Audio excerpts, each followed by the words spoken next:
Avec nous aujourd'hui, Gilles Citruc et Myriam Ederi pour notre rencontre mensuelle avec SVP Israël. Aujourd'hui, une journée ensoleillée, magnifique, dans les salons du King David, l'hôtel King David. Nous sommes sur la terrasse. Il fait peut-être 30 degrés. Nous voyons la vieille ville de Jérusalem. D'abord, on a fait la couverture sur Eilat. Eilat, que les Français aiment beaucoup, apprécient beaucoup, fréquentent beaucoup, avec tout un article assez original sur la ville, souvent méconnu.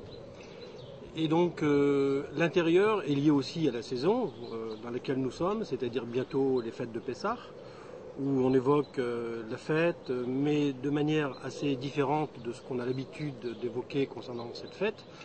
On évoque beaucoup de sujets qui sont liés à la fête, mais qui sont assez particuliers. Et bien entendu, nous, comme la fréquence de SVP Israël est de 2 mois, c'est-à-dire que nous allons couvrir également la période qui tombe pendant les fêtes de Yom Ha'atzmaut, donc le 59e anniversaire de l'État d'Israël, à partir duquel, ou grâce auquel, nous avons donc multiplié des articles qui évoquent cette indépendance. Myriam Ederi, vous êtes également donc dans le projet des SVP Israël, mais dans un angle un peu différent, je crois, qui est celui à la fois du marketing touristique, mais également aussi de l'approche sur des personnalités qui sont aujourd'hui liées, on va dire, à la France, mais également à Israël. Oui, on a eu la chance là dernièrement d'interviewer dans le cadre des rubriques culture des SVP Israël des personnalités qui ont une actualité actuellement. Comme Gérald Dahan, qui est en spectacle actuellement à Paris, comme Jean-François Derek, qui vient de sortir son livre « Le jour où j'ai appris que j'étais juif ». C'est un humoriste, un comédien, qui a fait une découverte relativement tardive de sa judéité et qui est donc passionné maintenant par ce sujet et qui souhaite ardemment donc venir en Israël et faire une découverte sur ses origines en Israël. Nous avons donc élargi notre rubrique consacrée à la culture.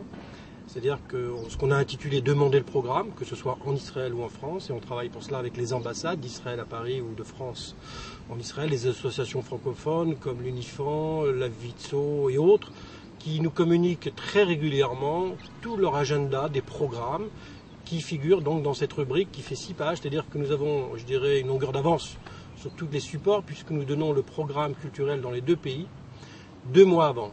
C'est-à-dire que c'est donc très important. Et par exemple, là, très prochainement à Paris, il y a le festival du film israélien, où donc nous développons tout le programme précis. De la même manière qu'il y a très prochainement à Netanya, donc une très grande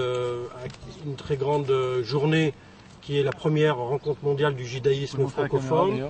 Donc le lundi 19 mars prochain, où SVP va être distribué à tous les participants de cette très importante rencontre. J'en profite pour vous montrer à vos adhérents d'InfoLive donc la nouvelle couverture de SVP Israël, donc qui est très riche cette fois-ci dans le sens où nous avons ajouté 16 pages, où nous avons encore accru sa diffusion et en Israël et en France, au point même que nous avons décidé de, comment dirais-je, créer une page que nous avons intitulé « Là où il y a des abeilles, il y a du miel ». Ça veut dire que nous multiplions les partenariats, notamment et surtout avec InfoLive TV, mais également avec d'autres institutions, d'autres personnalités francophones en Israël ou israéliennes en France, pour donner un prolongement et donner un nouvel impact à notre diffusion et à son contenu. Gilles Citruc, je voudrais vous remercier pour cette interview solaire et ensoleillée sur la terrasse du King David à Jérusalem. À vous aussi Myriam, merci beaucoup pour cette rencontre magnifique dans un pays que j'adore, que nous adorons tous, Israël. Et à bientôt, donc le prochain numéro sort quand, Gilles? À la mi-mai. Donc il faut signaler que pour l'été, il y aura donc 3 numéros. Celui qui sortira à la mi-mai, un autre numéro en juillet, un autre numéro en août, avant celui consacré, qui tombera pendant les fêtes.